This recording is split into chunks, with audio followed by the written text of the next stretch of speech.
Ya, selamat sore dan salam entrepreneur.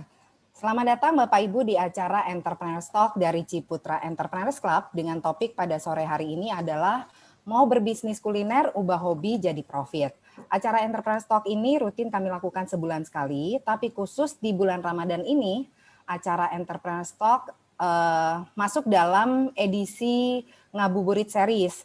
Jadi Bapak Ibu yang saat ini menjalankan ibadah puasa juga bisa sambil menunggu jam berbuka puasa untuk bisa mendapatkan acara-acara yang kami lakukan melalui webinar Zoom untuk semakin meningkatkan pengetahuan dan juga kalian Bapak Ibu dalam menjalankan aktivitas usahanya. Dan pada sore hari ini sudah hadir narasumber kita yaitu Chef Hugo, seorang selebriti chef, dosen dan juga founder Perkumpulan Chef Profesional Indonesia. Selamat sore Chef Hugo. Sore Bu Beni, sore Pak Engki. Sore Chef Hugo, thank you buat kedatangannya Chef. Sama-sama Pak Engki. Sehat ya Chef? Sehat. Sehat ya, baik. Bersama kita juga sudah hadir Bapak Hengki Joyo Santoso selaku CEO dari Ciputra Life. Selamat sore Pak. Sore Mbak Beni. Sehat ya Pak ya pasti? Sehat, pasti sehat. Baik, Bapak Ibu terima kasih yang sudah bergabung. Acara ini akan berakhir nanti di jam 5.30. Bapak Ibu saya mau undang untuk bisa berpartisipasi secara aktif. Karena untuk 2 orang penanya terbaik akan mendapatkan reward yang sangat menarik dari Ciputra Entrepreneurs Club. Untuk mengawali acara pada sore hari ini, saya mengundang Pak Hengki selaku CEO Ciputra Life untuk memberikan kata pembuka. Silakan Pak. Ya, terima kasih Mbak Beni. Ya. Selamat sore, selamat datang dalam acara Entrepreneurs Talk. Dan selamat menjalankan ibadah puasa bagi Bapak Ibu semua yang menjalankan ibadah puasa. Pertama-tama, saya ucapkan selamat datang dan terima kasih sebesar-besarnya kepada Chef Hugo yang di tengah-tengah kesibukan beliau telah bersedia menjadi narasumber kami dalam acara Entrepreneur Talk sore hari ini. Chef Hugo adalah seorang selebriti chef yang sudah tidak asing lagi buat kita semua. Beliau dikenal di media sebagai The Singing Chef atau dijuluki juga The Chef of Sultan karena dedikasi beliau dalam mengeksplorasi dan mempromosikan Indonesian Royal Culinary melalui serial TV Dapur Raja. Selain sering tampil di dalam berbagai acara TV, beliau juga aktif menulis dan menerbitkan berbagai buku kulineri. Beliau juga salah satu founder dari Perkumpulan Chef Profesional Indonesia dan founder dari Food Startup Indonesia. Juga yang menarik lagi, beliau adalah dosen dari Universitas Ciputra. Luar biasa sekali. Bapak Ibu sekalian, di dalam kondisi pandemi yang saat ini kita hadapi bersama, banyak yang tentunya ingin mempunyai income tambahan dengan memulai dan membuka usaha sendiri. Usaha kuliner merupakan salah satu jenis usaha yang banyak sekali dipilih, karena investasi awalnya tidak terlalu mahal dan mudah untuk menjalankannya, terutama bagi yang mempunyai hobi masak. Dan bisa dijalankan dari rumah sesuai dengan keadaan pandemi yang menuntut kita untuk di rumah saja. Namun demikian, mengubah hobi masak menjadi suatu bisnis kuliner yang menguntungkan tentu tidak mudah. Banyak yang akhirnya menyerah dan menutup kembali usaha kuliner yang dirintisnya. Sore hari ini, kita akan banyak belajar dari Chef Hugo bagaimana mengubah hobi menjadi suatu bisnis kuliner yang menguntungkan. Chef Hugo akan membagikan pengalaman serta tips dan triks yang tentunya akan sangat berguna bagi Bapak Ibu sekalian yang berminat memulai usaha kuliner atau sudah punya usaha kuliner dan ingin mengembangkannya. Acara Entrepreneurs Talk sore hari ini tentu saja dipersembahkan oleh Ciputra Entrepreneurs Club. Bagi Bapak Ibu yang belum bergabung dalam program Ciputra Entrepreneurs Club, saya mendorong Bapak Ibu untuk segera bergabung. Bapak Ibu bisa menghubungi orang yang mengajak Bapak Ibu dalam acara webinar sore hari ini atau menanyakan lebih lanjut bagaimana cara bergabung melalui bisnis support kami. Program Ciputra Entrepreneurs Club sendiri memberikan berbagai manfaat kepada para membernya, antara lain meningkatkan skill entrepreneurship melalui berbagai seminar dan training, antara lain seperti acara Entrepreneurs Talk sore hari ini, mendapatkan proteksi asuransi untuk melindungi usaha dan keluarga dari para entrepreneurs maupun calon entrepreneurs, mengumpulkan modal usaha untuk memulai usaha atau mengembangkan usaha, serta mengembangkan relasi bisnis, mempromosikan usaha yang telah dimiliki, dan mendapatkan peluang-peluang bisnis baru. Saya percaya kondisi pandemi yang kita hadapi saat ini seharusnya tidak membuat kita putus asa. Kita justru harus semakin semangat untuk belajar dan menggali potensi kita untuk menciptakan peluang-peluang baru. Sekali lagi atas nama Ciputra Entrepreneurs Club, saya mengucapkan terima kasih dan apresiasi setinggi-tingginya kepada Chef Hugo atas kesediaan beliau hadir sebagai narasumber dalam acara Entrepreneurs Talk sore hari ini. Terima kasih dan salam entrepreneurs. Ya, terima kasih Pak Hengki, Bapak Ibu, Pak Hengki dan juga Chef Hugo, banyak sekali peserta yang sudah hadir di sore hari ini. Ada yang saya sapa dulu ya, ada dari Hong Kong, kemudian juga yang dari Hong Kong ini member Ciputra e-Club ya. Oke, kemudian juga dari Kota Serang, dari Ponorogo, dan beberapa kota lainnya yang sudah absen nih. Nanti Bapak Ibu yang ada di Hong Kong, di Indonesia, dan di negara lainnya yang berpartisipasi, karena kita selain lewat webinar, juga streaming melalui Facebook, Instagram, dan juga YouTube Ciputra Entrepreneurs Club. Bapak Ibu boleh berpartisipasi untuk bertanya secara langsung kepada Chef Hugo. Kalau yang di webinar bisa menggunakan fitur Q&A untuk Bapak Ibu yang bergabung atau melihat acara ini di Facebook, Instagram maupun YouTube bisa gunakan section komen. Baik, tanpa berlama-lama saya mau undang Chef Hugo untuk bisa menjelaskan topik pada sore hari ini, mau berbisnis kuliner, ubah hobi jadi profit. Silakan Chef. Oke, selamat sore Bu Bene, selamat sore Pak Hengki, selamat sore teman-teman yang sudah hadir ya. Salam entrepreneur dari Chef ya. Jadi memang Chef akan jelasin sedikit tentang konsep mengubah hobi ya jadi profit ya. Jadi kita tahu bahwa kondisi pandemi ini memang ada yang suka masak kemudian jadi profit. Tapi ada juga yang terpaksa mengubah mindsetnya memasak itu jadi profit. Nah, Chef akan coba membantu teman-teman seperti ini. Waktu kita mau, ya Chef fokus ke digital branding sih. Memang materi yang hari ini Chef coba ajarkan itu tentang digital branding. Monggo Bu Bene. Ya. Jadi untuk bisnis makanan itu memang yang paling penting adalah teman-teman sebelum buka atau yang sudah buka itu sudah punya branding terlebih dahulu. Kenapa ini penting?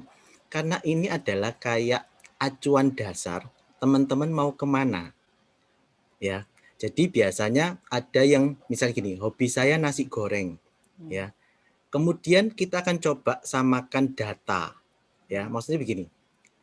Orang yang suka nasi goreng itu berapa banyak sih? Nah, itu kita harus samakan data. Nyamakan dari mana? Dari digital. Kita bisa ngeceknya. Nanti Chef ajarkan pakai strategi 502-nya Instagram itu. Nah, itu teman-teman bisa lakukan itu.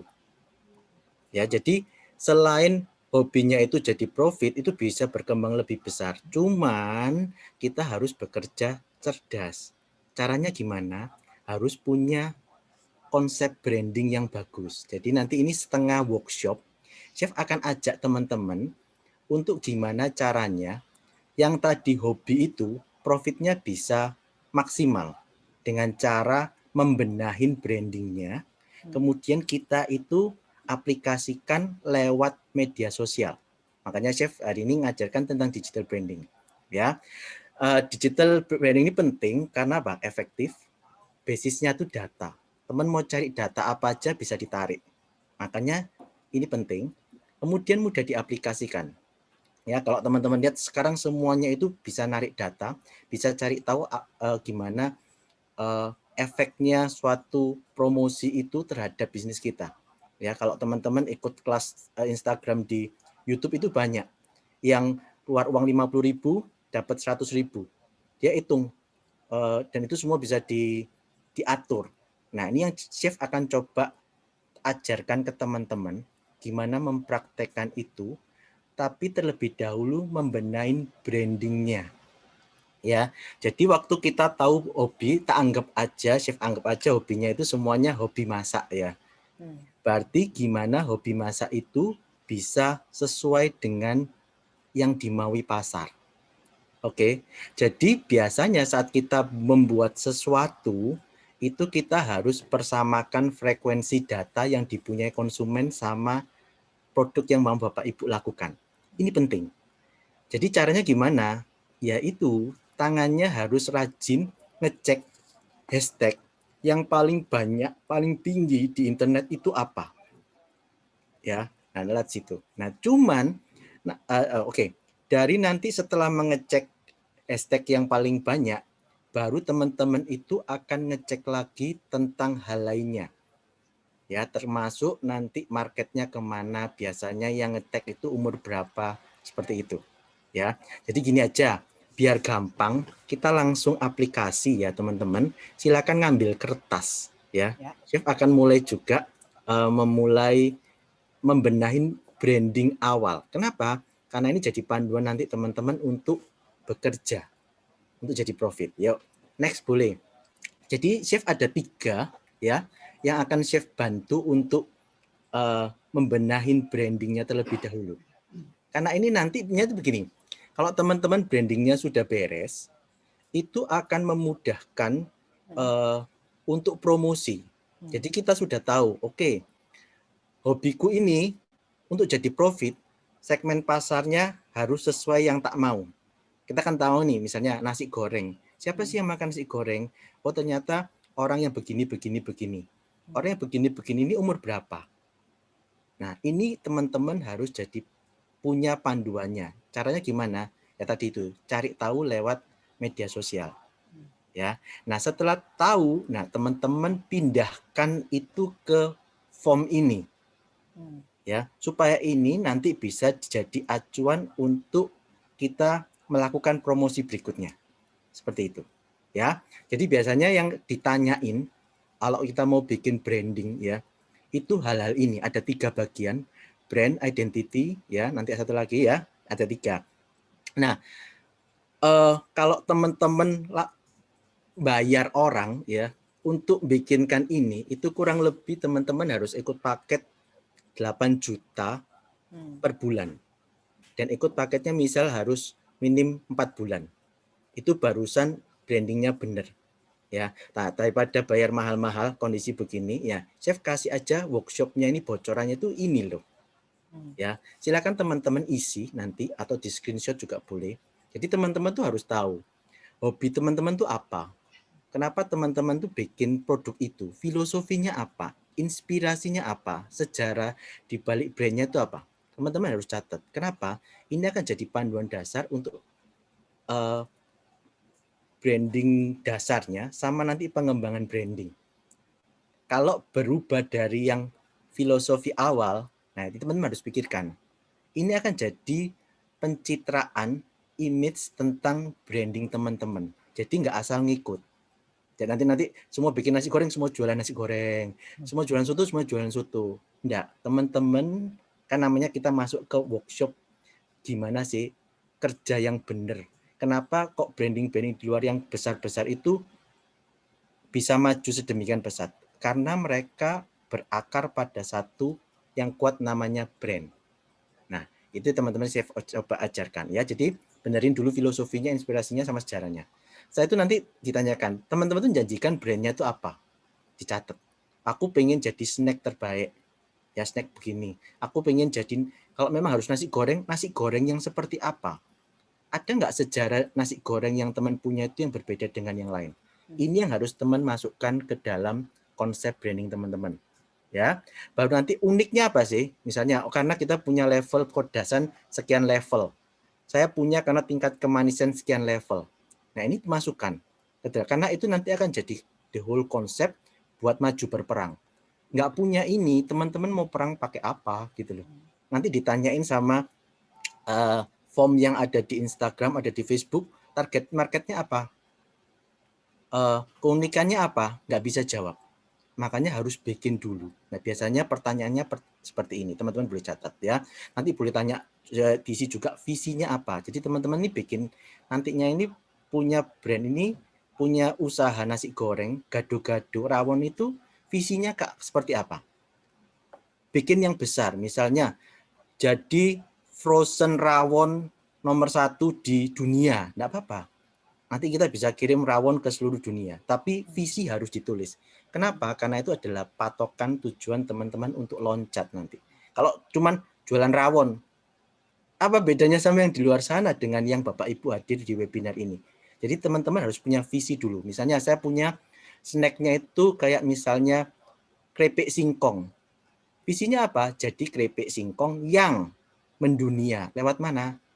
Nah, salah satunya nanti lewat misalnya Ciputra Entrepreneurs Club dibantu dikenalkan. Nah, itu tapi harus punya visi terlebih dahulu. Itu akan jadi panduan ya. Terus misinya baru nanti langkah-langkahnya. Ditulis juga. Terus dicek, bikin aja brand dalam satu kalimat apa. Terus kepribadian brand. Kepribadian itu brand itu penting karena itu nanti akan mewakili dalam desain dan segala sesuatunya. Jadi nggak asal nanti, oh sana gambarnya pelangi, saya ganti pelangi. Sana gambarnya hijau semua, saya ganti hijau. Enggak. Harus punya kepribadian dari brand itu. Itu akan memperkuat. Misalnya, saya suka nih, misalnya Ciputra Entrepreneurs Club. Kenapa kok warnanya silver? Iya, karena dia mungkin pakai dari sisi Feng Shui. Kalau bisnis begitu, dia harus pakai warna putih, silver. Jadi dia mengarahkan brandnya itu jelas. Kalau bisnis model begini, ya warnanya putih, silver itu. Kayak begitu, emas. Ya, karena bisnisnya misalnya bergerak di asuransi, perbankan, dan lain sebagainya. Itu harus punya kepribadian. Nah, misalnya kalau teman-teman makanan, berarti bermainlah di warna hitam, merah, kuning, coklat, seperti itu. Jangan main warna silver, jangan main warna putih, jangan main warna hijau, beda. Ya, konsepnya identiknya itu pencitraannya beda, itu berlaku di seluruh dunia. Jadi penting mengenal tentang kepribadian brand. Terus nanti teman tulis tagline-nya mau seperti apa. Ya, sudah di screenshot, kita masuk ke slide kedua. Slide-nya nggak banyak, cuma ada 5. Semoga berguna ya. Terus, nah ini yang Chef anggap penting, harus tahu target konsumennya siapa ya. Karena maksudnya kita harus tahu nasi goreng ini misalnya aku buat level kepedasan, yang tertarik dengan level kepedasan ini siapa? Tulis wanita, pria, atau apa?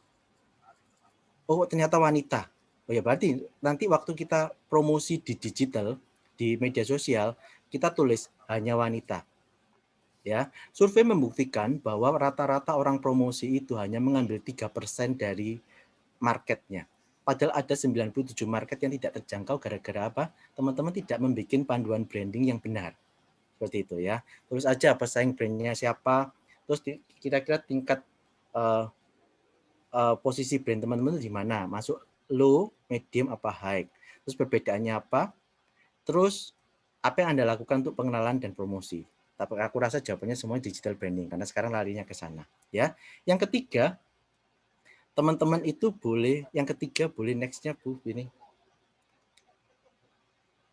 Nah ini identitasnya. Teman-teman harus punya ini dan tulis preferensi warna. Mengapa memilih warna tersebut? Ini efeknya akan ke seluruh desain. Jadi nanti kalau marketing nanya desain warnanya harus apa? Jelas, kita perusahaan ini warnanya ini. Jadi nggak hari ini warnanya coklat, besok warnanya hijau. Kenapa? Ini adalah pencitraan. Kalau teman-teman nanti misalnya sudah bangun selama 5 tahun warnanya hijau tiba-tiba diganti merah, orang akan bingung. Oh dulu, oh mungkin bukan produknya. Setauku yang produk ini warnanya hijau. Nah bisa jadi. Makanya penting punya panduan ya. Terus punya nggak warna yang tidak diinginkan? Ya sudah jelas kita nggak pakai warna biru, kita nggak pakai warna hijau juga untuk makanan ya, kecuali itu herbal. Herbal masih biasanya orang masih menggunakan warna hijau. Tapi kalau bukan selain herbal, biasanya kita nggak menggunakan warna hijau. Terus kalau punya referensi desain, monggo dituliskan juga. Ya, dituliskan di sini terakhir, kalau itu orang, itu kayak apa? Karena ini nanti juga berpengaruh kepada icon, kemudian kepada flash-flash nanti yang akan jadikan untuk promosi. Ini penting. Kalau teman-teman sudah bisa menjawab 3 ini ya, at least teman-teman sudah punya panduan kecil terkait untuk maju ngerubah yang teman-teman punya hobi masak ini ke profit. Seperti itu ya. Jadi base-nya secara akademiknya teman-teman harus ngisi ini. Ya. Oke, next-nya. Ini slide terakhir. Ini praktek cara menggunakan strategi yang kalau ada di media sosial. Nah, biasanya untuk mengerjakan ini, teman-teman harus punya tadi panduan branding tadi. Ya, baru bisa mengerjakan. Misalnya, kita menggunakan strategi 502 dari Instagram. Itu apa? Jadi teman-teman ini begini. Follow minimum 20 akun yang berhubungan dengan produknya teman-teman. Misalnya kalau aku misalnya Bandung atau nasi goreng, ya aku ketik yang jualan nasi goreng itu siapa? Aku follow.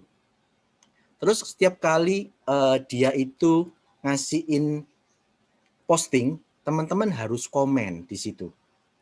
Ya, komen. Tujuannya apa?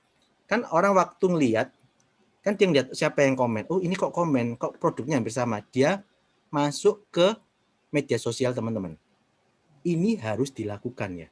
ini akan merubah ya. Ini termasuk salah satu yang banyak sekali viral, omsetnya langsung berkali-kali lipat karena melakukan hal ini.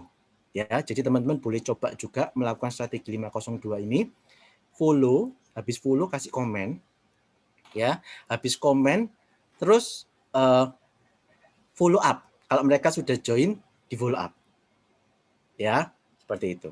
Terus ya ini cuman note ya, jangan cepat-cepat nanti teman-teman di-ban. Udah itu aja. Ya, contohnya kayak ini misalnya. Jadi misalnya ada nasi goreng, ternyata dia itu yang like-nya banyak. Ya. Oh, berarti ini termasuk enak. Teman masuk follow ya. Terus habis follow cepat komen di sering-sering aja komen, tapi jangan komen lagi, kasih waktu. Begitu komen kan orang lihat, oh ini komen kok profil picture-nya lucu ya. Nah, teman-teman mulai masuk. Makanya komen itu juga harus ditata, cara tata bahasanya seperti itu. Oke, mungkin itu yang Chef bisa share ya. Nanti silakan teman-teman bertanya ya supaya keluar ilmunya ya. Mungkin itu sedikit share-nya dari Chef ya terkait branding. Dasarnya branding. Kemudian untuk mendapatkan profitnya itu silahkan melakukan berbagai promosi media seperti salah satu trik yang Chef berikan. Oke, silakan. Ya. Terima kasih Chef. Bapak Ibu silahkan mengajukan pertanyaan ke Chef Hugo. Bisa gunakan fitur Q&A untuk webinar. Kalau Facebook, Instagram, YouTube gunakan section komen, nanti akan dicatat oleh host kami. Sebelum saya membacakan pertanyaan dari Bapak Ibu yang sudah masuk, saya mau bertanya dulu ke Chef Hugo sebentar. Yes. Ya, kalau diperhatikan tren sekarang ini ya Chef ya, kan muncul dari waktu ke waktu tuh bisnis kuliner dengan segala tren dan juga jenis makanannya gitu ya. Kalau sekarang ini kan yang lagi tren happening dimanapun dan hampir menjamur tuh bisnis kopi.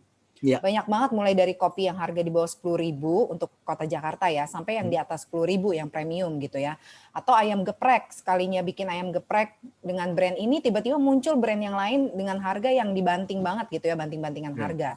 Nah kalau menurut Chef sendiri, kalau kita baru masuk ke bisnis kuliner, apakah sebaiknya kita ikuti tren yang ada sekarang ini atau kita membuat sesuatu yang berbeda gitu yang sesuai dengan hobinya kita. Kalau tadi katanya Chef misalnya hobinya makan nasi goreng dan kebetulan juga bisa masak nasi goreng, ya udah daripada ikutin tren saat ini bikin bisnis geprek atau coffee shop, ya udah saya bikin nasi goreng tapi mungkin di tatanya tuh lebih kekinian atau kemasannya lebih kekinian. Gimana Chef? Baiknya seperti apa kalau kita baru mau terjun ke bisnis kuliner?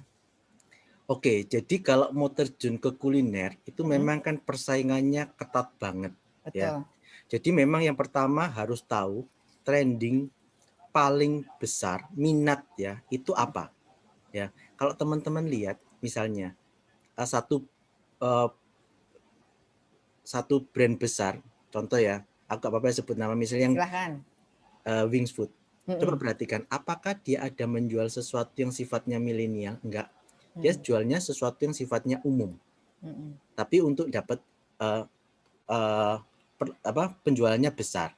Nah, teman-teman juga begitu, enggak harus yang misalnya menu-menu milenial seperti sekarang, tapi menu-menu yang disukai orang, tapi yang seperti apa yang teman-teman punya. Nah, itu lebih banyak ke triknya. Jadi, yang pertama itu adalah cek jual yang umum aja enggak apa-apa, tapi kasih sentuhan yang berbeda, inovasi. Yang kedua, yang Chef biasanya lakukan itu adalah substitusi. Jadi misalnya, yang dulu misalnya aku bikin sushi, ya kuliner Jepang, itu aku harus pakai misalnya beli mirin, kemudian pakai sake. Ya. Nah, waktu Chef substitusi, Chef ganti produknya. Yang dulunya mirin, tak ganti sama pek biju. Pernah tahu kalau di pasar tuh ada namanya yang botol hijau, ya arak beras. Aku pakai pek biju, tak kasih gula sedikit. Nah, itu akan menggantikan mirin, tapi versi lokal. Kemudian sakenya aku tetap pakai pek bijunya full. Karena itu juga arak beras yang kita punya, enggak harus import dari Jepang. Ya, jadi bisa inovasi, bisa substitusi. Jadi misalnya substitusi begini. Kalau aku kan misalnya produk cookies. Aku akan ngecek produk cookies yang produk mentega Mm-mm. yang punya rasa paling tinggi Mm-mm. tapi harga paling murah. Mm-mm. Nah, itu bisa jadi substitusi. Biasanya harusnya Oh. butter, full butter, Wisman misalnya. Mm-mm. Aku sekarang pakai satu margarin. Mm-mm. Nah, ini sebagai bentuk substitusi. Mm-mm. Yang dulunya susah nyarinya, aku Mm-mm. pakai. Misalnya, kalau dulu isian aku misalnya ayam. Nah, aku yang kulakukan apa? Jadi aku bikin inovasi satu produk yang Mm-mm. full pakai daging premium, kemudian daging ayam yang masih nempel di tulang itu aku betetin, aku lepasin Ya. untuk menu yang lain. Jadi itu jadi ada yang kelas premium aku jual lebih mahal, tapi ada yang overlap itu aku jual untuk satu menu yang harganya juga mahal juga, tapi jadi sesuatu yang baru. Nah, itu teman-teman yang harus pintar ke dalam terkait substitusi tadi. Seperti itu. Jadi jangan mentang-mentang misalnya kalau aku jual ayam geprek itu leftovernya apa sih? Ada ceker, ada jeroan, ada kulit. Nah, itu harus jadi sesuatu yang berbeda. Dan itu yang dilakukan oleh orang-orang Cina. Jadi dia tidak pernah menyisakan sedikit pun sisa. Jadi kalau ayam itu ya, kalau di blender ya di blender sama mulai dari paruh sampai bulu semuanya dicincang. Kalau bisa bulu diikutkan semua. Nah, itu yang bikin konsep substitusinya dia bisa maksimal. Kayak begitu. Tapi harus punya pengetahuan memasak yang cukup advance nggak sih, Chef? Soalnya kalau misalnya dia cuma punya pengetahuan yang basic gitu, ya sebenarnya bisa belajar sih dari manapun ya, Chef ya, untuk bisa mendapatkan itu ya. Kan kita punya Ciputra Entrepreneurs Club. Luar Kita kan ada biasa. tempat, kan kita saling Betul, bertanya, kita saling, kan di sini banyak relasi dan juga betul. banyak teman-teman yang kompeten di belajar juga di dalam sini. Jadi Iya, bertanya, Chef iya, termasuk salah satu di dalam Ciputra Entrepreneurs Club yang bisa membantu teman-teman. iya. Kalau teman-teman mau tertarik untuk bertanya-tanya lebih lanjut ya, kita sering adakan seperti ini. Jadi silakan join aja supaya dapat relasinya, dapat Betul, ilmunya, dapat betul, trainingnya lebih betul. detail. Kalau sekarang kan cuma sekilas pendek ya, cuma 30 Iya, menit. Tapi nanti kalau teman-teman bergabung di Ciputra Entrepreneurs Club akan dapat banyak fasilitas lebih seperti itu, betul, termasuk pengembangan asetnya tadi ya. betul. Dan kita Itu. juga akan bikin workshop juga ya dengan Chef Hugo ya, jadi bisa mendapatkan Yes, pengetahuan yang yes. lebih banyak juga ya. Jadi Betul. Bapak Ibu, solusinya sebenarnya dimanapun ada, tapi kalau Bapak Ibu mau mendapatkan solusi yang lebih intens juga, kemudian bisa sharing lebih intens juga dan bisa mendapatkan pengetahuan yang lebih mendalam, tadi Chef Hugo juga sudah sampaikan di solusinya ada di Ciputra Entrepreneurs Club, karena Bapak Ibu juga bisa saling belajar, saling sharing juga. Saya ke Yes. pertanyaan berikutnya ya, Chef ya. Pak Hengki, saya izin sebentar ke Chef Hugo ya. Baik.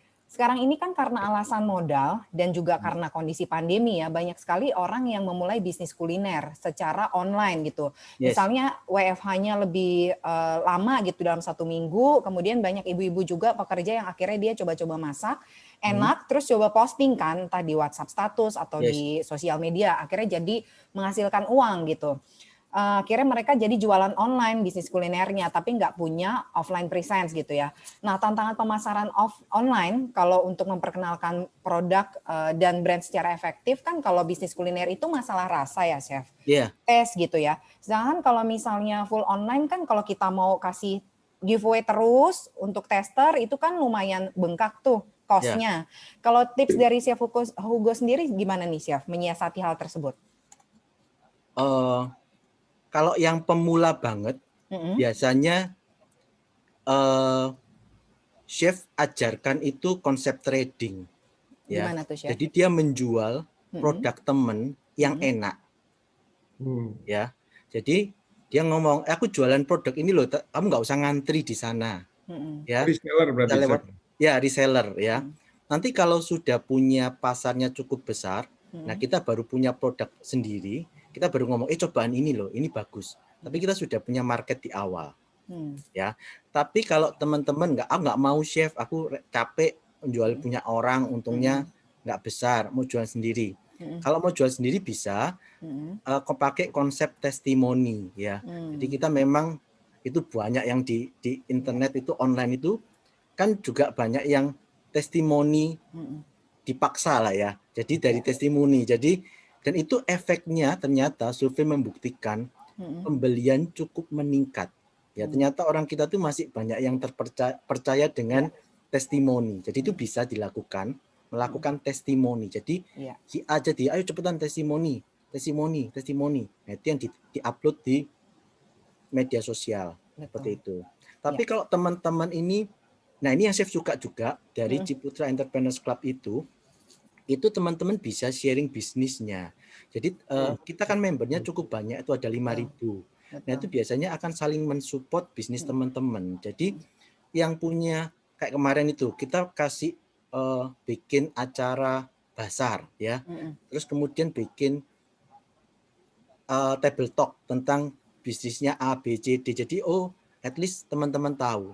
Kemudian pas ada coba-coba, kan mereka juga testimoni. Jadi sesama member di dalam klub ini itu sangat membantu juga produk teman-teman untuk menjadi besar. Seperti itu. Kemarin juga kalau yang di Surabaya itu kita juga jadi saluran buat informasi dari pemerintah. Misalnya kemarin kita ada share ke para member, silakan gabung itu, misalnya Pemkot ngasih stand gratis ya. Kita ada dikasih stand gratis di sentra ikan Bula. Tempatnya bagus banget, satu serambi, di depannya langsung laut ya. Kondisinya karena pandemi kemarin ditutup, jadi banyak yang keluar. Nah, kosong, bingung Pemkotnya toh, nawarkan ke kita. Nah, kita ngambil kesempatan itu karena kita tahu pandemi akan berakhir dalam beberapa bulan ini. Sikat dulu, karena kalau nanti pandeminya lewat, yang dulu pernah buka stand di sana balik. Nah, kita cepat-cepat masuk. Nah, informasi seperti itu biasanya akan di-sharekan ke biasanya klub-klub seperti ini. Itu teman-teman join aja ya, itu akan membantu bisnis teman-teman seperti itu. Itu salah satu alternatif yang bisa teman-teman dapatkan. Ya, betul sekali ya. Jadi sebenarnya kalau misalnya baru pemula, terus supaya meminimalisir budget atau cost juga bisa tadi ya dari testimoni, karena kita nggak perlu tahu produk itu seperti apa dengan mencicipi ya, Chef ya. Cukup lihat dari review atau testimoni orang ya. Yes. Ya, dan juga di Ciputra Club menjadi solusi untuk bisa mempromosikan produk atau usaha dari member kita juga. Selain dipromosikan oleh Ciputra Club, juga dari member yang lain juga akan saling support untuk mempromosikan usaha satu sama lain. Baik, sebelum saya lanjut ke pertanyaan Bapak Ibu, Pak Hengki mungkin ada yang mau ditanyakan sebelumnya, Pak, silakan. Ya, Chef, thank you, Chef. Kalau kita perhatikan nih, Chef, di bisnis kuliner, itu kan selain kita bisa membangun brand sendiri atau menciptakan produk sendiri, bisa dilakukan juga dengan franchise. Ini kan banyak sekali tawaran franchise nih, dari mulai yang miliaran sampai cuma jutaan gitu kan. Kalau menurut Chef Hugo sendiri, sebagai orang yang baru mau mulai berbisnis kuliner, lebih baik kita bangun brand sendiri atau langsung aja beri franchise? Jadi kalau bikin brand sendiri itu memang berat ya. Kita tahu banyak cerita-cerita tragis ya saat kita membangun brand ya. Memang karena biasanya teman-teman yang bangun brand itu tidak punya dasar yang kuat untuk membangun brand. Sehingga makanya Chef tertarik untuk share yang tadi itu loh. Isi dulu, itu at least jadi panduan teman-teman bikin brand. Nah, cuman franchise sekarang itu agak mulai rancu ya. Karena kan konsep franchise itu sekarang rancu dengan proyek kerjasama. Karena kan orang-orang ini kayaknya tahu Pak Hengki, kalau franchise itu pajaknya lebih besar daripada kalau kita cuma ngomong kerjasama. Kemitraan gitu ya. Kemitraan. Nah kalau kemitraan itu pajaknya kecil. Jadi teman-teman ini kayaknya sudah jago banget. Jadi dia nggak mau pakai bahasa franchise ya. Nah cuman memang franchise itu enaknya apa? Sistemnya sudah ada, produknya sudah ada, teman-teman tinggal jalan cari orang untuk menjalankan. Enaknya di situ. Cuman brandnya ikut orang. Brandnya ikut orang, betul. Tapi kalau kita, ya silakan Chef. Keuntungannya ya pasti lebih banyak kalau kita punya brand sendiri. Cuman kan bikin brand sendiri kayak kita harus punya formula sendiri, itu kan susah. Betul. Investasinya lebih besar kalau bikin brand sendiri ya Chef ya. Betul, lebih besar. Tapi memang kalau sukses akhirnya pasti keuntungannya lebih besar gitu kan Chef ya. Betul. Tapi gini Chef, kalau misalnya kita mau putusin nih, oke ya udah saya mau beli franchise aja. Gimana sih Chef, ada tip nggak cara ngevaluasi franchise mana yang harus kita pilih? Ini kan pilihannya banyak nih. Dari mulai ya misalnya kopi aja udah mereknya udah macam-macam gitu kalau kita mau bikin usaha kopi kan. Dan banyak sekali franchise-nya. Itu cara Oke, milihnya gimana gitu buat orang yang baru mau masuk bisnis kuliner ini kan kebingungan kadang-kadang. betul. Jadi biasanya kalau chef, makanya kadang konsultasi itu penting ya. Ya, Jadi memang chef itu kalau di Universitas Ciputra, chef memberikan konsultasi gratis. Maksudnya ya, begini, kita cek dulu ya, misalnya aku mau ambil franchise eh, ayam ayam goreng renyah, ayam goreng crispy kayak fried chicken. ya, Ya. ya, Terus ditanyain berapa franchise-nya 5 juta. ya. Nah, chef tanya dulu, yang paling menurutmu oke itu apanya? Oh, formulanya chef, enak. Nah, kalau itu kan gampang. Kamu tinggal Ya, misalnya ke satu perusahaan, tak kasih kontaknya. Biasalah tak kasih kontaknya. Kamu pergi ke Ajinomoto, contoh, sorry sebut brand ya. Kamu ya. pergi ke sini, ya, tak kenalkan salesnya. Kamu langsung aja beli formula. Dia sudah ada tepung jadi. Nanti juga Hmm. diajarkan, dikasih training untuk penggunaan produk. Begitu juga nanti kopi. Nanti chef bisa kasih nomornya. Kamu hubungi ini aja loh. Misalnya kamu untuk branding sendiri, tetap Ya. kalau chef lebih prefer kamu bikin branding sendiri, tinggal tak bantu produknya itu mengenalkan ke supplier-supplier yang skala publikasi, yang jelas ada BPOM-nya, ada maksudnya benar-benar di riset ya, jadi nggak asal nyampur tepung buka buat franchise seperti itu. Jadi biasanya yang chef anjurkan tetap bikin brand sendiri ya. Yang chef bantu itu adalah tak kenalkan relasi franchise untuk produk formulanya seperti Hmm. itu. Jadi lu bungono ini karena juga kamu selisih 5.000 per kilo untuk tepung itu ngefek loh, kalau dikali per hari habis berapa kilo, kemudian dikali 1 bulan, itu ngefek bisa sampai 3 juta. Itu bisa bayar satu pegawai untuk jaga satu gerobak. Ya, Gitu. ya. Jadi kamu tak kenalkan aja, hubungi misalnya Pak Lukman. Pak Lukman ini biasa untuk memasarkan formula tepungnya. Atau misalnya kamu hubungi Pak, kalau itu ada misalnya sirup-sirup gitu ya, kamu hubungi Pak yang dari Kuera ya. Kamu bisa kontak dia, nanti dia akan ngasih kamu trik-triknya formulanya, karena tapi ya itu pakai sirupnya dia atau pakai kopinya dia, itu ada, itu akan jauh lebih murah. Biasanya itu yang kita uh, berikan apa itu konsultasinya kayak begitu Iya. ya. Jadi kalau misalnya, Chef, kalau franchise itu sebenarnya apa sih yang lebih kita pilih? Brandnya atau apanya ya, Chef ya? Kalau kita memang mau beli franchise. uh, Brandnya sih, karena juga Lebih ada yang brandnya. misalnya brand itu Ya, penting. Jadi misalnya kalau aku ngambil misalnya Baba Raffi, aku ya. udah tahu, aku begitu buka orang udah tahu ini Baba Raffi, sudah nggak usah ngomong udah tahu ini enak ya begitu. Oke, oke, Cuman oke. makanya kalau branding itu penting, kalau lu sudah besar, itu nggak usah testimoni, nggak usah apa, orang sudah tahu ini besar, ini pasti enak, kayak begitu. Iya, iya, iya, iya, iya, Nah, iya. tapi kalau yang kecil-kecil nih yang teman-teman harus hati-hati. Ya, karena kan tidak banyak orang juga tahu misalnya uh, uh, Kentucky Fried Chicken merek Ana, kan ya memang dia franchise, tapi kan aku nggak tahu si Ana ini rasanya gimana. Nah, itu yang Hmm. jadi franchise yang berbahaya dari segi brandingnya seperti itu. Nah, untuk Oke. bangun branding itu luar biasa costly. Iya, Jadi iya, iya. memang berat ya. Iya, iya, iya. Jadi kalau kita memilih franchise, harus condong ke yang punya brand kuat ya, Chef ya, bukan ke Betul. kualitas produk, karena kualitas produk sebenarnya kita bisa lakukan dengan cara yang lain gitu kan. Ya, jadi memang harus ngelihat sih brandnya siapa, yang Hmm. punya siapa, manajemennya kayak apa. Jadi biasanya yang dicek dulu itu manajemen. Kita tanya keuangan, sama biasanya kan sekarang ini sudah zaman digital. Kita bisa lihat komennya itu loh, orang yang ngambil franchise-nya itu kan kelihatan. Oh jangan ngambil di dia, ini suka dikurangin. Pesan 2 kilo ternyata cuma dikirim 1 kilo 800 gram tak timbang. Nah itu ada, biasanya ada suka komen. Atau Iya, iya. kita cari tahu. Jadi biasanya kita tipsnya adalah nyari tahu tentang informasi tersebut gitu. Tapi yang paling penting kalau chef ya tadi, yang itu tadi loh, ngecek di media sosial seberapa kuat brand tersebut ada di pasaran. Oke. Sekarang semuanya Oke. bisa dicek lewat Lewat Betul. media sosial ya, Chef. ya. Oke. Baik. Oke, thank you, Chef. Thank you.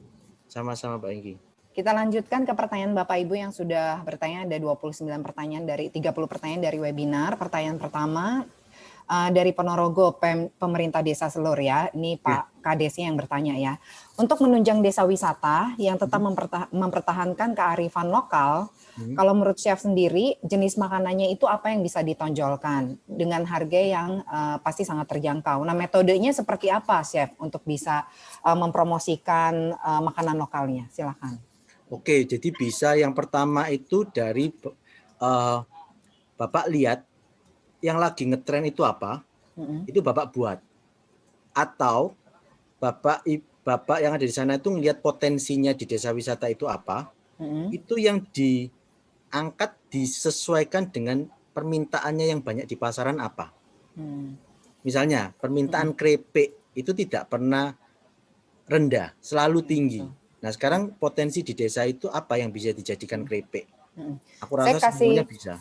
Saya kasih bocoran sedikit ya, Chef ya. Di Desa Selur ini kalau nggak salah, produknya itu juga sudah diekspor tuh cincau. Dan cincau dari Desa Selur ini kalau saya browsing-browsing itu nomor 2 di dunia untuk serat yang terbaik gitu.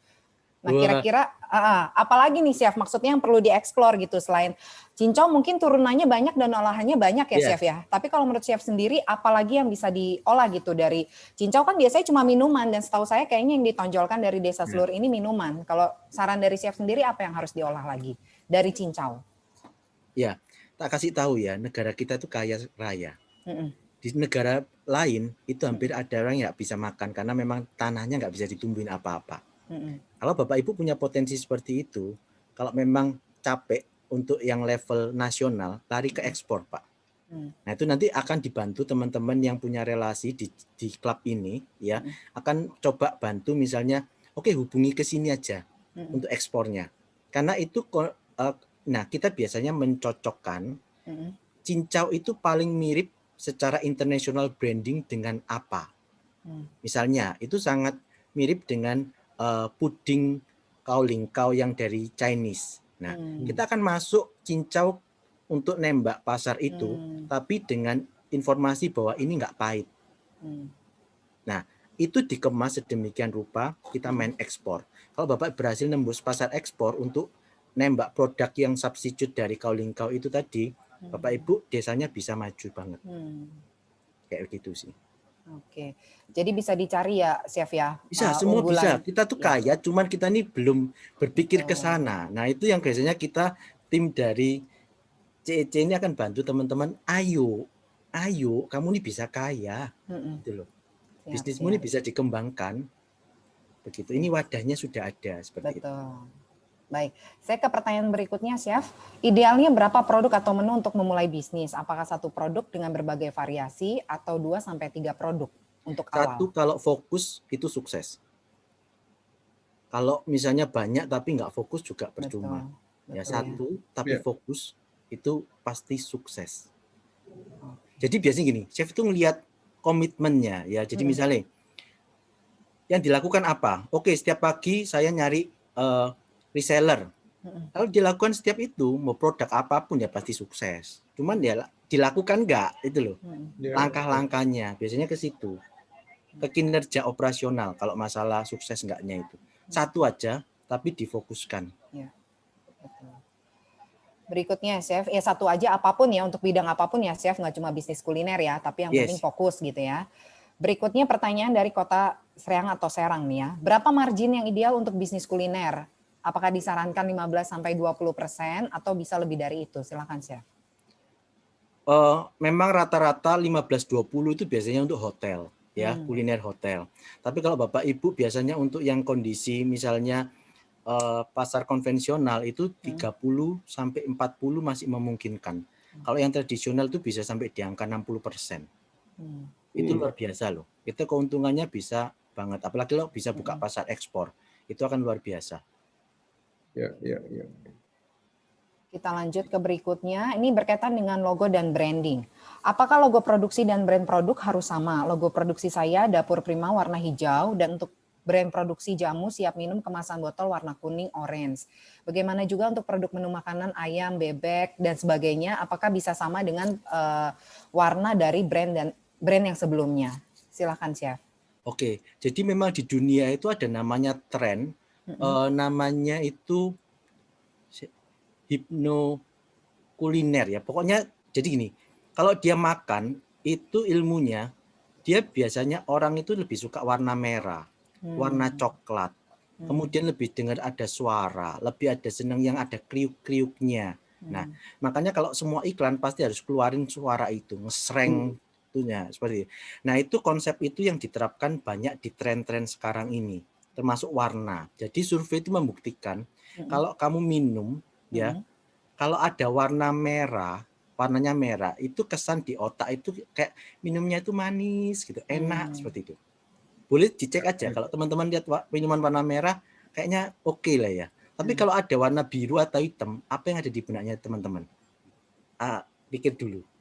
Ya, jadi memang warna itu penting. Kalau makanan itu yang warna yang biasanya paling menarik itu coklat dan kuning memang.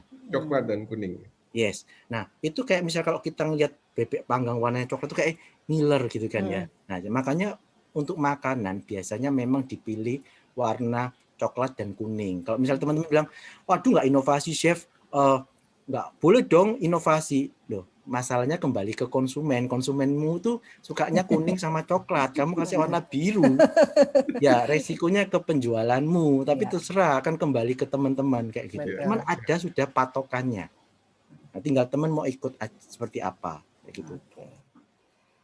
Baik, berikutnya ini dari Brau Kalimantan Timur. Saya agak cepat ya Chef karena masih banyak pertanyaannya.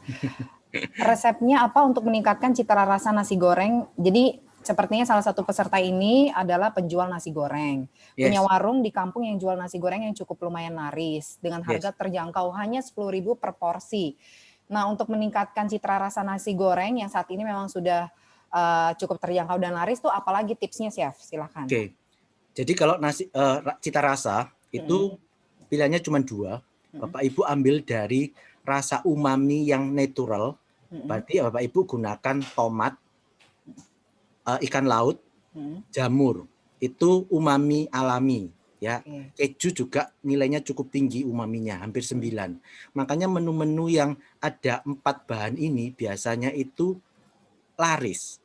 Karena memang menimbulkan cita rasa yang nikmat. Ya, yang kedua pakailah produk gini, kan ada banyak chicken powder, fish powder. Nah, gunakan itu. Itu memang digunakan untuk industri. Jadi kalau Bapak Ibu mainnya sudah industri, pakailah produk industri. Di luaran sana, misalnya Bapak tahu merek M ya untuk chicken powder atau merek R. Ternyata kalau Bapak Ibu menghubungi Pak Lukman, ternyata untuk industrial itu ada chicken powder yang ekstraknya itu 12% lebih tinggi, harganya lebih murah. Memang untuk industri. Nah, itu Bapak Ibu yang harus tahu. Supaya Bapak Ibu nanti pakainya yang itu. Itu benar kasih jumput aja nasi gorengnya tuh nikmat banget. Enak banget dan harganya murah.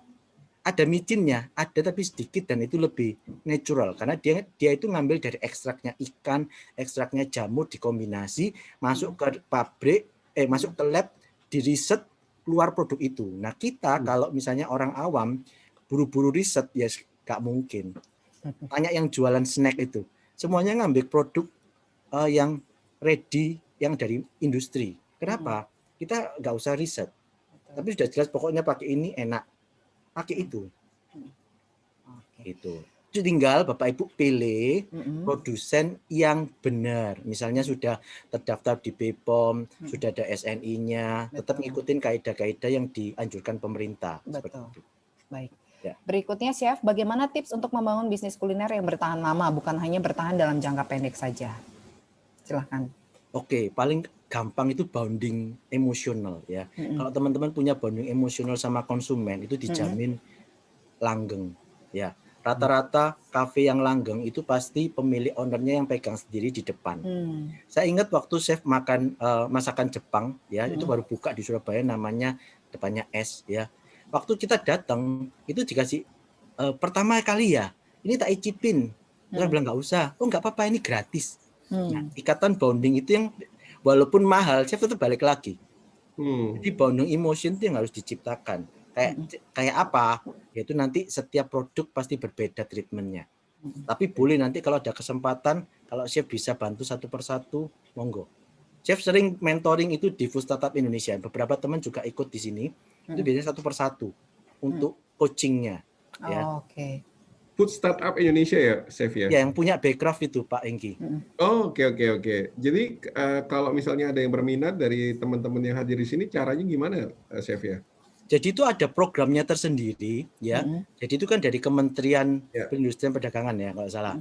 Nah itu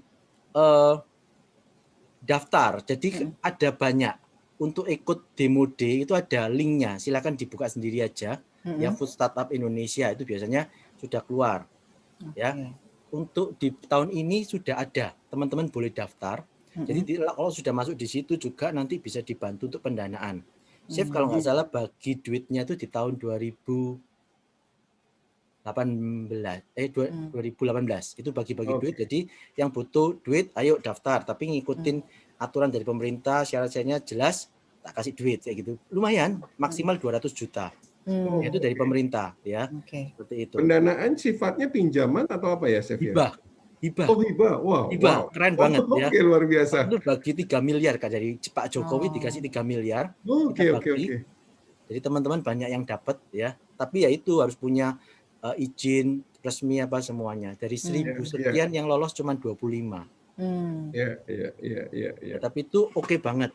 Ya, itu oke sekali tuh. Hibah. Saya pikir pinjaman, tapi ternyata hibah. Luar biasa tuh. Pinjaman ada lagi. Jadi pinjaman itu biasanya kita ada kelas namanya demo day. Kalau produknya bagus, itu kan yang ngisi adalah investor-investor. Dia akan invest ke produknya Bapak Ibu. Yang seperti dilakukan Pak Harun sama Endeavor itu loh Pak. Oh iya. Harun kan punya Endeavor. Nah seperti itu. Cuman ini versi pemerintah. Ya. Baik, kita lanjut ya Bapak Ibu, nanti bisa explore lebih lanjut foodstartupindonesia.com. Silakan saja tadi Chef Hugo juga sudah. Ya. Itu pemerintah pasti bukan .com, pasti Tapi ini tulisannya foodstartupindonesia.com, Chef. Platform peningkatan. Di internet ya. Ya boleh, monggo. Platform peningkatan kapasitas ekonomi kreatif. Yes, betul. Kuliner pertama di Indonesia ya. Ya, silahkan Bapak Ibu nanti bisa explore juga, dan juga nanti bisa tanya-tanya juga sama Chef Hugo, bisa DM melalui Instagramnya Chef Hugo juga ya. Tak konfirmasi ya, yang maksudnya Chef Founder itu begini, kan itu program pemerintah. Kemudian kita ada beberapa yang tertarik untuk melatih mereka, kita bikin komunitas sendiri namanya Food Startup Indonesia. Pusatnya di Jogja sih, seperti itu. Tapi kita punya di Surabaya, di Bandung, ada di beberapa daerah. Nah itu yang biasanya kita ada WhatsApp grupnya di sana. Baik. Kita lanjut Chef ke pertanyaan berikutnya dari Hong Kong. Bagaimana cara menangani untuk produk musiman? Contohnya sekarang ini kue kering, nastar banyak dipesan di musim lebaran aja, tapi habis itu hilang. Silakan Chef. Nggak apa-apa, itu kayak ambilnya hit and run. Ada kesempatan ambil, nggak apa-apa, jalan terus. Jalanin aja ya Chef ya. Karena itu memang harus menyesuaikan ya Chef ya. Yes, menyesuaikan. Soalnya kan juga kita ngasih THR juga nggak setiap bulan toh. Cuma di bulan itu aja, jadi ya hit and run. Ini pertanyaannya ada yang mirip-mirip, jadi saya skip ya Bapak Ibu untuk yang mirip-mirip. Kemudian atau harus saya, ini ada lagi dari kepala desanya ya, apakah saya harus pasang support by Ciputra e-Club supaya bisa cepat langsung jreng? Nggak ada masalah, nanti bisa dicantumkan. Kalau di sini Bapak sudah menjadi member di Ciputra e-Club, nanti bisa member of Ciputra Entrepreneurs Club, seperti yang dilakukan oleh member yang sudah tergabung di Ciputra e-Club. Baik, berikutnya pertanyaannya adalah dalam masa pandemi ini apakah bisnis makanan ringan atau cemilan itu masih ada peluang dan harus mulai jual dari mana, Chef? Silakan. Peluangnya masih besar ya. Starting mulai jualnya itu kalau memang sudah biasa main reseller. Ya, tapi kalau enggak ya harus dari itu, biasanya iklan. Testimoni, paling gampang tuh iklan testimoni. Ya. Yes, karena kan jangkauannya luas, mainkan digital, lari ke digital, makanya nggak bisa digital belajar, karena industrinya sudah ke situ. Kita sudah masuk ke civil era 5.0, itu sudah semuanya teknologi. Di Jepang itu semuanya sudah robot. Nah nanti ini akan keluar lagi yang baru, namanya Wisdom Society 6.0. Jadi nanti yang teknologi digabung sama kearifan lokal. Nah, itu nanti itu lebih oke lagi. Tapi tetap ada teknologinya loh. Teknologinya tetap nempel loh. Jadi teman-teman makanya harus memacu diri yang dulunya nggak bisa iklan, cepat buka YouTube. Di situ banyak cara-cara teman-teman bisa promosi, dapat duit dari aplikasi-aplikasi media sosial. Itu lumayan. Jadi nggak selain jualan keripik, teman-teman juga bisa dapat duit dari Instagram, duit dari YouTube, duit dari Facebook. Itu another income yang teman-teman harus perhatikan juga. Open mind-nya, ya, seperti itu. Baik, berikutnya bagaimana tips membuat kuliner yang cocok bagi program diet? Silakan, Chef. Oke, jadi gampang. Tinggal Bapak Ibu cari komunitasnya, ditanyain lu mau makan apa. Nanti tak bikinkan. That's it. Itu sudah jelas, komunitasnya jelas, maunya apa, dikasih. Jangan, aku punya ini loh, kamu mau nggak? Dia pasti akan lihat, oh kalau dia cocok ya dia beli, kalau dia nggak cocok nggak. Jadi yang paling kita lakukan pertama adalah survei. Ya, survei ke komunitas makanan sehat itu, lu butuhnya apa sih? Kendalamu apa? Misalnya, oke, kendalaku adalah aku malas masak, padahal aku pengen diet. Oke, range harga berapa yang paling cocok untuk aku bisa harga cateringan yang kamu mau? Aku cuma mau 15.000. Nah, dari 2 itu teman-teman sudah bisa atur. Oke, kita akan buat menu diet harga 15.000, yang mau ada berapa orang? Dicek dulu, ada 300, sikat gitu. Jadi survei dulu. Surveinya lewat mana? Ya jalan keliling pergi sebar angket atau nanya bisa. Berikutnya, Chef, usaha kuliner apa yang cocok bagi ibu rumah tangga yang harus mengurus dan maksudnya mengurus masalah rumah tangga ya, tapi bisa mendapatkan penghasilan? Silahkan, Chef. Ngurus rumah tangganya itu ngapain aja? Takutnya dia dari pagi sampai malam nggak ada waktu, terus apa yang mau dulu nggak bisa. Dia ngurus siapa? Misal anaknya 5 masih balita, pasti susah ya. Kalau dia cuma ibu rumah tangga, ya, reseller sih oke sih. Reseller ya. Yes, kamu tinggal nggak usah produksi toh, tinggal broadcast. Aku ada ini loh, siapa mau? Oke, tinggal nanti kamu telepon ke orangnya yang punya barang, kiriman ke sini ya, gitu. Atau nanti dropship juga bisa nanti, ya? Kenapa? Dropship juga bisa ya, Chef? Ya, dropship bisa. Lebih simpel lagi ya? Yes. Oke. Berikutnya, Chef, perihal brand identity. Jadi peserta ini Bu Diana tertarik pemilihan warna yang Chef tadi jelaskan. Kalau memilih warna black dan silver untuk produk Bu Diana ini, apakah sudah cukup tepat? Produknya itu produk kulit, Chef, handmade. Black sama silver. Bukan produk makanan. Nggak apa-apa sih. Nanti dicek ya. Tata kasih tahu. Aku ada bukunya juga sih, ngecek sih. Oke. Boleh nanti ini Bu Diana Agustin kan yang dari Pandaan itu toh. Nanti WA Japri aja. WA Japri, Bu. Ya, member kok itu juga. Oh iya, baik. Saya berikutnya, bagaimana cara menentukan sebuah produk dan branding yang sesuai dengan target pasar? Bagaimana menentukan sebuah produk dan branding yang sesuai dengan target pasar? Jadi ya pasar misalnya gini, yang lagi tak cari hashtag ya, nasi itu paling tinggi adalah nasi goreng. Hashtag paling tinggi ya. Nasi kotak itu baru nomor 5 apa nomor 6. Ya. Nah, biasanya kita akan buka tuh hashtag yang pertama kita klik, kita akan ngecek seperti apa sih nasi goreng yang paling diminati itu kayak apa. Nah, kita lihat, oh ternyata nasi gorengnya itu nasi goreng kampung. Oh ternyata nasi goreng ikan asin. Ya sudah, dari situ Bapak Ibu catat, oke, yang paling banyak itu seperti ini. Kayak misalnya nasi bungkus. Ternyata nasi bungkus yang like-nya paling banyak, yang yang ribuan, itu nasi bungkusnya kayak gini loh. Oh berarti yang paling diminati itu ini. Oke, aku akan buat yang model begini. Udah, tapi tak tambahin ini aja. Siapa tahu tes juga ngetes pasar, kalau tak tambahin ini orang lebih suka enggak. Misal tak kasih kerupuk yang apa gitu ya. Kalau di sana kerupuknya kerupuk udang, Ibu kasih kerupuk yang apa, yang lucu-lucu. Nah, kita cek. Karena dilihat ternyata orang itu pesannya nasi kotak yang modelnya lucu-lucu, yang banyak like-nya. Ya udah, kita inovasi di sananya. Udah lempar pasar. lempar pasar, dievaluasi. Kalau bagus, go ahead. Terus nanti kita cek lagi produk apa yang di pasar hashtag-nya paling banyak. Sekarang gampang kok. Kalau dulu kita memang harus keliling sebar angket itu gak zaman. Iya. Sekarang bisa ngecek lewat Instagram. Makanya kalau teman-teman punya Instagram, jangan didiemin. Itu adalah ladang uang. Banyak yang nggak mau follow up biar keren. Kita orang follow kita nggak usah follow mereka. Salah besar teman-teman. Yang harus dilakukan tetap follow back. Follow back itu kunci utama. Kan rame, nggak apa-apa. Memang tujuannya kita tuh kita tahu konsumen kita yang kenapa dia nge-add Instagram kita. Yang ada adalah kita sok bagus lah.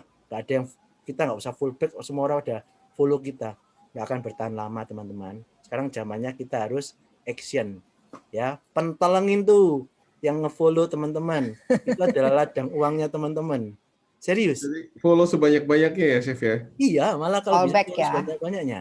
Oke. Ya.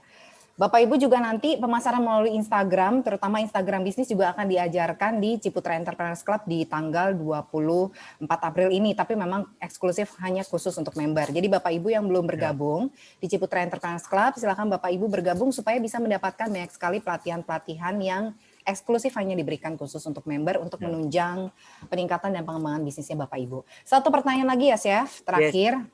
Baik. Pertanyaannya, bagaimana cara mengembangkan bisnis kuliner dari warung kecil yang sudah dibangun 30 tahun yang lalu oleh keluarga? Apa yang harus pertama kali dikembangkan terlebih dahulu? Karena kebetulan peserta ini adalah penerus dari warung tersebut. Silakan, Chef. Kecil seberapa kecilnya? Maksudnya omsetnya berapa gitu mungkin ya, Chef, sebulan? Ngomong aja enggak apa-apa. Lebih spesifik ya. Ini Pak Eka atau Bu Eka ya? Pak Eka atau Bu Eka Prakoso, boleh kasih keterangan tambahan omsetnya berapa dari warungnya gitu. Jadi punya gambaran juga ya apa yang harus dikembangkan terlebih dahulu. Mungkin sambil nunggu, Chef, kalau boleh saya satu pertanyaan.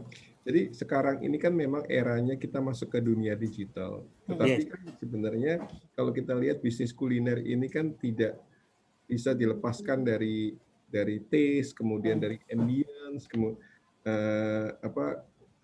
dua hal itulah, dari taste kemudian dari ambience-nya juga.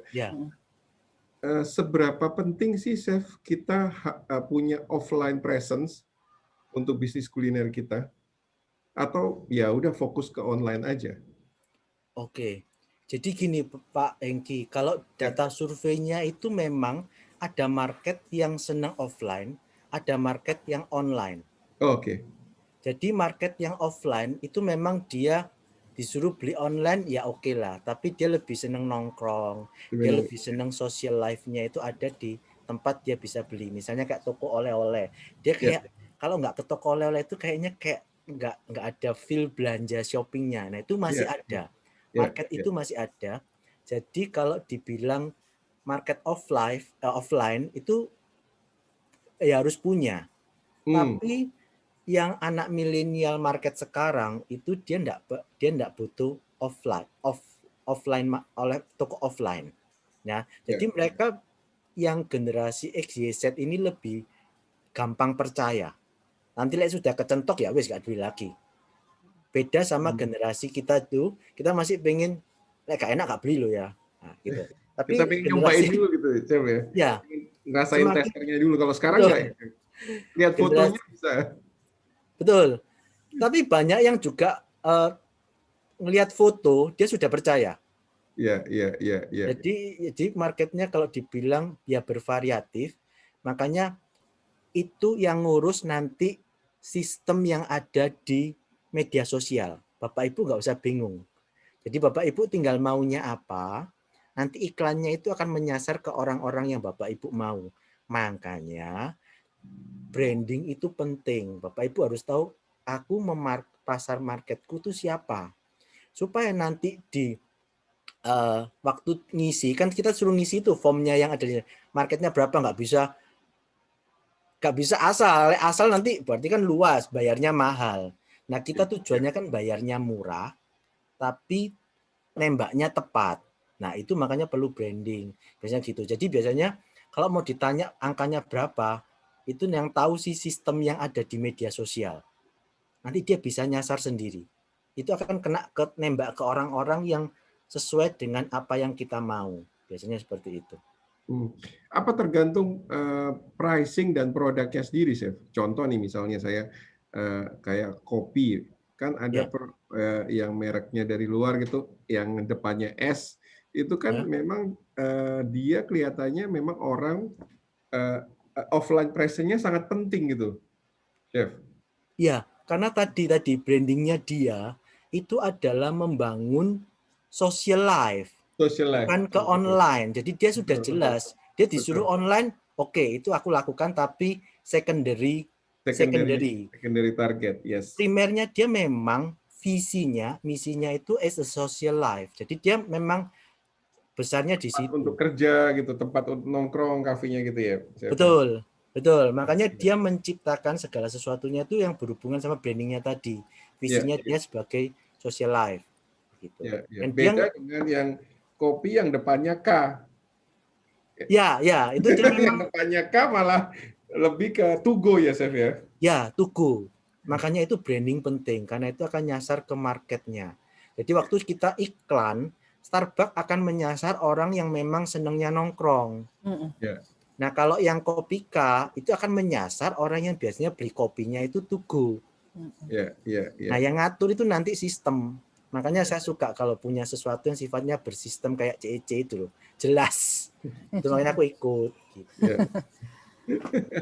Siap. Ini udah dijawab. Chef ini salah satu member kita juga. Betul. Thank you, Chef. Sama-sama, you're welcome. Karena aku merasa banyak keuntungannya sih. Betul. Aku banyak kenal relasi baru, ya, kenal beberapa investor juga, bahkan Pemkot juga kerjasama sama kita, karena melihat komunitas kita yang mayoritas pebisnis seperti itu. Baik. Ini pertanyaannya masih abstrak ya, Chef ya. Dijawab omsetnya hanya 25 sampai 30, lagi ditanyakan juta atau berapa gitu. Chef mau jawab atau kita mungkin akhiri gimana, Chef? Silahkan. Ya, oke. Jadi kalau itu masih level 25 sampai 30 juta itu memang bisa dibilang kecil tapi nggak kecil-kecil amat ya. Sekarang mau diviralkan nggak? Karena kalau diviralkan itu harus punya konten, kemudian harus dilihat produksinya itu mumpuni nggak. Kalau misalnya tiba-tiba yang datang langsung 3.000 orang. Ya, nah kalau misalnya aku maunya dibesarin kayak apa? Buka cabang warung. Kalau buka cabang warung kan besar modalnya. Atau mau diviralkan saja, dikenal sebagai warung yang apa? Ya, kalau memang mau begitu itu gampang, tinggal kita cari konten, diviralkan, pelanggannya banyak. Tapi kalau misalnya mau berkembang lebih besar, nah itu kita lihat dari produk yang ada di etalase, itu mana yang bisa lari ke frozen misalnya. Jadi misalnya produknya itu paling enak adalah ikan bakarnya, ikan ikan pari bakar. Nah itu bisa nggak di frozen? Kalau bisa nanti di dapur belakang itu fokus ke itu untuk masuk ke industri yang berbeda. Jadi offline-nya cuma di warung itu, tapi kita sudah masuk industri yang berbeda, frozen food. Kayak gitu. Nah, itu jadi nanti kita rubah pelan-pelan. Misalnya kalau orang yang datang ke sana dibilangin, kalau mau bawa pulang juga ada loh kita yang bekunya. Jadi kalau hujan nggak usah repot-repot ke sini. Tinggal masak di rumah aja. Kita punya bekunya. Silakan gitu. Jadi itu mulai lari ke situ kalau mau dikembangkan. Itu nggak perlu modal besar, cuman paling produksinya ditingkatkan sedikit awal. Nanti semakin banyak ya terus bertambah itu bisa. Terus pindah jalur ya. Ngomong-ngomong mengenai frozen food menarik juga sih, Chef. Sebab saya pernah itu kalau nggak salah kebetulan di salah satu usaha milik teman dari istri saya, dia itu memfrozen foodkan nasi goreng. Bisa. Nah, itu jadi kira-kira apa, ada semacam tips dari chef nggak? Kira-kira apa sih yang istilahnya kadang-kadang kan nasi goreng di-frozenin, aneh juga ya. Apakah prinsipnya semua makanan bisa di-frozenin atau bagaimana, Chef ya? Iya. semua bisa di-frozen-kan tergantung teksturnya ya. Jadi Ya. kalau misalnya yang model daun-daun tipis itu enggak bisa. Oke. Biasanya permasalahan cuma di sayur-sayuran, tapi selebihnya protein dan karbohidrat tidak ada masalah. Jadi bisa Oke. memfrozen mie goreng, paling sayurnya nanti dipilih yang modelnya wortel itu oke. Tapi nggak bisa yang modelnya kayak sawi hijau itu pasti nggak bisa. Ya, Ya. ada trik khususnya, tapi semua makanan bisa di-frozen-kan. Seperti itu. Dan pasarnya besar, mengingat jumlah apartemen juga makin banyak, itu pasarnya besar. Ya. Tapi Interesting. bisa. Karena itu konsep pengawetan makanan paling tradisional. Ya. Itu aja meninggal di mana? Kutub Utara aja berapa puluh tahun ya tetap kayak begitu. Jadi semuanya bisa diawetkan Semuanya kok. bisa di-frozen-kan ya. Bisa. Jadi terutama yang protein dan karbohidrat ya. Cuman memang sayur harus hati-hati gitu ya, Chef. Ya, sayur milih. Milih. Ya. Oke. Baik. Baik, terima kasih Chef Hugo dan juga Pak Hengki. Kita masuk ke sesi berikutnya, fast answer session ya. Chef Hugo silahkan dipilih salah satu jawaban dari pertanyaan yang akan saya ajukan. Siap-siap, Chef? Ini harusnya ada background nih, suara deg-degan gitu ya. Kita mulai. Chef atau dosen? Dua-dua. Milih salah satu ya? Boleh, pilih salah satu, Chef. Ini Chef, rektornya chef. lagi nonton ini. Pilihnya apa, Chef? Chef. Kenapa? Kalau boleh tahu. Itu branding saya. Oke. Itu udah personal brandingnya ya. Yes. Berikutnya, online atau offline? Online. Kenapa, Chef? Karena eranya sudah ke sana semua. Oke. Ya. Yang itu terakhir, lebih efektif. Dan lebih efektif, betul sekali. Yes. Sangat efektif. Dapur atau kampus? Kampus. Oh, tadi pilihnya chef atau dosen, Chef. Ini dapur atau kampus, kenapa kampus ya? Karena kan aku sebagai chef tutorial, aku Oke. mengajarkan ke teman-teman, ini loh yang benar. Makanya aku memang hatinya untuk edukasi, tapi Luar dari biasa. sisi chefnya. Luar Seperti itu. biasa. Nanti Chef bisa kita undang lagi ya sebagai narasumber untuk berbagi lebih banyak lagi ya, Chef ya. Monggo, siap Ini kayaknya membantu. 1,5 jam kurang nih, Chef. Iya, betul. Masih banyak pertanyaan yang masuk nih. Iya, ada 39 pertanyaan. Mohon maaf Bapak Ibu, kita belum bisa bacakan satu persatu. Saya mau bertanya terakhir untuk Chef Hugo sebelum kita tutup. Apa pesan Chef Hugo untuk peserta webinar sore hari ini, terutama yang punya hobi masak dan ingin mengubah hobinya tadi menjadi profit? Silakan Chef, terakhir. Oke, kalau dari chef yang penting itu zaman sekarang itu harus membuka wawasan ya. Karena di luar sana banyak hal positif yang kadang kita tidak terpikirkan ya. Nah, itu kita harus benar-benar membuka wawasan untuk menerima saran yang terbaik. Tapi ingat, harus dipilah-pilah. Itu aja sih. Oke. Sama bangun branding yang benar ya. Betul. Karena itu long lasting. Betul. Yang terakhir dari Pak Hengki, ada pesan penutup Pak atau pesan penutup sih untuk peserta yang hadir pada sore hari ini. Bagaimana mereka kalau mau mulai usaha dan ingin menjadi seorang entrepreneur? Silakan Pak. Ya, pertama-tama thank you buat Chef Hugo buat waktunya. Sama Pak Hengki. Buat sharingnya yang luar biasa, Chef. Thank you. Jadi seperti yang tadi disampaikan juga oleh Chef Hugo, jadi ayo teman-teman bisa bergabung di Ciputra Entrepreneurs Club. Karena Ciputra Entrepreneurs Club itu memberikan empat manfaat. Yang pertama adalah peningkatan skill entrepreneurship.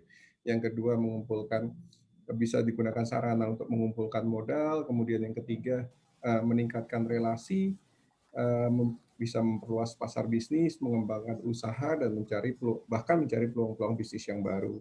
Kemudian yang keempat tentunya adalah proteksi, karena bagaimanapun sebagai seorang entrepreneur, bukan entrepreneur pun tetap perlu proteksi, apalagi seorang entrepreneur gitu. Dan selain hal itu, di dalam Ciputra Entrepreneurs Club kita juga bisa mulai mengubah dan membentuk identitas dan mindset kita. Seperti yang disampaikan oleh almarhum Pak Ciputra, kita harus mulai dengan mindset. Jadi yang orang lain bilang nggak mungkin, kita harus bisa. Jadi kalau yang mungkin aja yang kita kerjakan, ya orang lain juga mengerjakan hal yang sama. Maka itu ya kita mindset itu perlu diubah. Memang kalau kita mau jadi entrepreneur, kadang kita cuma lihat hasilnya aja. Saya pengen jadi entrepreneur karena saya pengen punya uang banyak, punya mobil mewah atau punya rumah mewah. Tapi kita lupa bahwa untuk mencapai itu ada proses yang harus dilalui dan untuk menjalankan proses itu perlu konsistensi dan perlu kedisiplinan. Dan supaya kita disiplin, maka kita perlu perlu merubah identitas diri kita dulu gitu. Kita perlu melatih dan fokus ke depan. Jadi di dalam Ciputra Entrepreneurs Club ini kita dilatih juga untuk supaya ayo kita fokus ke depan. Jangan melihat yang ada sekarang gitu. Misalnya contoh yang paling gampang lah. Mungkin beberapa dari peserta webinar atau bahkan banyak dari peserta webinar yang sore hari ini bergabung ada yang menjadi karyawan ya, termasuk saya seorang karyawan juga gitu, seorang pekerja yang setiap bulan kita menerima gaji. Berapa banyak dari kita yang pada saat terima gaji langsung kita disiplin mengalokasikan misalnya 20-30% dari gaji kita untuk masuk tabungan investasi yang ke depan akan kita gunakan untuk misalnya buka usaha atau mengembangkan usaha yang kita rintis. Nah, mungkin nggak banyak. Yang ada malah ya mungkin bayar utang dulu, sisanya dikonsumsi, nanti akhir bulan kalau ada sisa ditabung gitu kan. Dan kebanyakan nggak ada sisa akhirnya. Nah itu seorang entrepreneur tentunya harus berubah hal tersebut. Kita harus mulai dengan ya kalau saya mau menjadi seorang entrepreneur, saya punya penghasilan tetap, saya harus alokasikan terlebih dahulu. Nah, dengan bergabung dalam Ciputra Entrepreneurs Club, kita dilatih melakukan itu karena salah satu syarat bergabungnya adalah membeli produk Ciputra Life Saver di mana ada premi bulanan yang harus dibayarkan dan premi tersebut akan membentuk nilai akun dan nilai akun tersebut ke depan bisa digunakan untuk modal usaha atau untuk dana darurat atau untuk misalnya pendidikan anak, apapun yang kita butuhkan di masa depan. Jadi artinya kita mempersiapkan masa depan kita. Nah, kemudian seperti yang disampaikan oleh Pak almarhum Pak Ciputra, untuk sukses kita perlu 5D. Dream yang pertama, impian. Tapi dream aja nggak cukup. Ya kalau dream aja kita nggak melakukan apa-apa ya akhirnya ya nggak dapat apa-apa. Tapi kita perlu dibarengin dengan desire, keinginan. Perlu dibarengin juga dengan dorongan, drive. Kemudian perlu dibarengin dengan determination, pantang menyerah. Ya walaupun kita jatuh bangun, jatuh 1000 kali, bangun 1001 kali. Kemudian perlu dibarengin juga dengan disiplin. Karena tanpa 5D itu pasti kita tidak akan bisa sukses. Kemudian hal lain yang diajarkan adalah value. Yang ini kita pegang teguh di Ciputra Group, tentunya Chef Hugo juga tahu value yang diturunkan oleh almarhum Pak Ciputra. Kita kalau mau jadi entrepreneur itu perlu entrepreneur arah Ciputra Way itu perlu value IPE. Yang pertama integritas. Artinya kalau kita mau jadi seorang entrepreneur harus dapat dipercaya dan dihormati serta berperilaku utuh sesuai dengan moral dan etika. Kalau kita jadi entrepreneur kemudian tidak mempertahankan kejujuran, moral, dan etika, ya mungkin kita bisa sukses tapi tidak akan bertahan lama. Kemudian kita perlu profesionalisme. Profesionalisme kita perlu kompeten dan bertanggung jawab, menghasilkan yang terbaik. Ya, ini kalau kita nggak bisa profesional, ya kita nggak akan sukses. Karena kualitas kerja kita, deliverables yang kita berikan kepada klien atau stakeholder, itu tentunya akan membangun reputasi kita. Ibarat seperti yang disampaikan Chef Hugo, membangun branding, kita perlu proses. Kemudian yang terakhir adalah entrepreneurship. Entrepreneurship itu Pak Ciputra, almarhum Pak Ciputra selalu menyampaikan bahwa bagaimana seorang entrepreneur bisa mengubah kotoran dan rongsokan menjadi emas, selalu menjadi pelopor, menciptakan peluang yang inovatif. Jadi itu yang kita share ke teman-teman juga yang di dalam Ciputra Entrepreneurs Club, sehingga ke depan visi yang ingin kita capai adalah bagaimana kita menciptakan entrepreneur Indonesia yang tangguh, yang sukses, tapi yang punya integritas, punya profesionalisme, dan punya entrepreneurship juga. Itu aja dari saya, Ben, dari Mbak Beni. Buat teman-teman yang belum bergabung dalam program Ciputra Entrepreneurs Club, ayo langsung hubungin orang yang mereferensikan teman-teman untuk bergabung dalam acara webinar ini, atau bisa juga menghubungin bisnis support kita, nanti nomornya bisa disampaikan di kolom chat atau kolom Q&A supaya bisa langsung bergabung dalam Ciputra Entrepreneurs Club. Thank you, Ben. Baik, terima kasih Pak Hengki. Bapak Ibu, saya mau umumkan 2 penanya terbaik pada sore hari ini yang berhak mendapatkan merchandise dari Ciputra Entrepreneurs Club. Yang pertama adalah Pak Suprapto dari Desa Selur, yang kedua adalah Bapak atau Ibu Rey dari Hong Kong. Silakan untuk Bapak Ibu yang namanya saya bacakan bisa menghubungi atau bisa chat langsung ke host atau admin kami.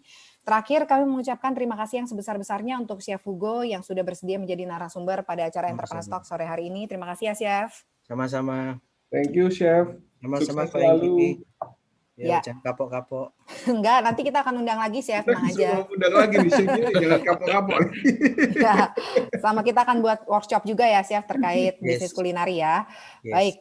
Terima kasih juga untuk Pak Hengki yang sudah berkenan hadir di sore hari ini. Terima kasih, Beni. Makasih, Mbak Beni. Thank you. Baik, terima kasih kepada Bapak Ibu yang sudah bergabung. Sampai dengan akhir acara di sore hari ini, kami semua pamit undur diri. Sampai bertemu lagi di acara Ciputra Entrepreneurs Club berikutnya. Salam entrepreneur. Selamat berbuka puasa juga buat Bapak Ibu semua yang menjalankan ibadah puasa. Selamat menunaikan ibadah puasa. Ya. Selamat berbuka puasa. Sebentar lagi silakan Chef Hugo dan Pak Hengki kalau mau live juga boleh, monggo. Ya, terima kasih. Thank you. Ya.